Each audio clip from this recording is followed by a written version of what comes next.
Welcome back to youth education channel with Ashwini. So ಈ ಒಂದು ಸೆಷನ್ನಲ್ಲಿ ಈಗ ತಾನೇ ಮುಗ್ದಿರುವಂತಹ third semester BCom degree examination December 2025 January 2026 SCP ಸ್ಕೀಮಿನ ರೀಟೇಲ್ ಮ್ಯಾನೇಜ್ಮೆಂಟ್ ಅನ್ನುವಂಥ ಸಬ್ಜೆಕ್ಟಿನ ಕ್ವಶನ್ ಪೇಪರ್ನ ಅಪ್ಲೋಡ್ ಮಾಡಿ ಕೊಡ್ತಿದ್ದೀನಿ. ಈ ಒಂದು ಕ್ವಶನ್ ಪೇಪರು ಬಂದು both Kannada and English question ಪೇಪರಲ್ಲಿ ಇರುವಂಥದ್ದು.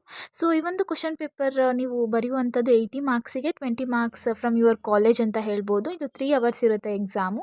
ಸೊ ಈ ಒಂದು ಸಬ್ಜೆಕ್ಟ್ ಬಗ್ಗೆ ಮಾತಾಡೋದಾದರೆ it's very easy subject to score ಅಂತ ಹೇಳ್ಬೋದು. ಬಟ್ ಆದರೆ ನೀವೇನು ಓದಿರ್ತೀರಲ್ಲ ಸಿಲಬಸ್ಸಲ್ಲಿ ಅವೇ ಇರುತ್ತೆ.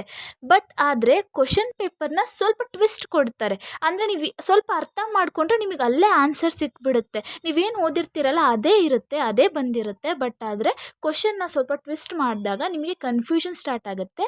ಆವಾಗ ನಿಮಗೆ ಅನಿಸುತ್ತೆ ಓಕೆ ನಾನು ಇದು ಓದಿದ್ದೀನೋ ಇಲ್ವೋ ಅಂತ. ಬಟ್ ಹಂಗೆ ಅನ್ಕೊಳಕ್ಕೆ ಹೋಗಬೇಡ್ರಿ. ಸೊ ಯಾವುದೇ ಯೂನಿವರ್ಸಿಟಿ ಕ್ವಶನ್ ಪೇಪರ್ ಆದರೂ ನಿಮ್ಮ ಸಿಲಬಸ್ಸಲ್ಲಿರುವಂಥ ಟಾಪಿಕ್ಸ್ಗಳು ಮತ್ತು ಕ್ವಶನ್ ಪೇಪರಲ್ಲಿರುವಂಥ ಕ್ವಶನ್ಸ್ಗಳನ್ನ ಟ್ಯಾಲಿ ಮಾಡಿಕೊಂಡು ಓದ್ತಾ ಹೋಗಿ definitely you guys scores very good marks ಅಂತ ಹೇಳ್ಬೋದು. ಸೊ ಇಷ್ಟೇ ಅಲ್ಲ, ಈ ಥರ್ಡ್ ಸೆಮಿಸ್ಟರಿನ ಎಲ್ಲ ರೀತಿಯ BCom BBA question paper syllabus first ಇಯರಿನ first sem second sem question paper ಕೂಡ ಆಲ್ರೆಡಿ ಅಪ್ಲೋಡ್ ಮಾಡಿ ಕೊಟ್ಟಿದ್ದೇನೆ. ಒನ್ಸ್ ಹೋಗಿ ಚೆಕ್ ಮಾಡಿ ಅಂತ ಹೇಳ್ತಾ, ಇನ್ನೂ ಹೆಚ್ಚಿನ ಇಂಟ್ರೆಸ್ಟೆಡ್ ಕ್ವಶನ್ ಪೇಪರ್ಸ್ಗಳು ವೀಡಿಯೋಸ್ಗಳಿಗಾಗಿ ನನ್ನ ಚಾನಲ್ನ ಸಬ್ಸ್ಕ್ರೈಬ್ ಮಾಡಿ, ಲೈಕ್ ಮಾಡಿ, ಶೇರ್ ಮಾಡಿ, ಕಮೆಂಟ್ಸ್ ಮಾಡಿ ಅಂತ ಹೇಳ್ತಾ, ತಪ್ಪದೇನೆ ನಿಮ್ಮ ಫ್ರೆಂಡ್ಸ್ಗಳಿಗೆ ಶೇರ್ ಮಾಡಿ ಅಂತ ಹೇಳ್ತಾ ಈ ಒಂದು ವಿಡಿಯೋನ ಎಂಡ್ ಮಾಡ್ತೀನಿ.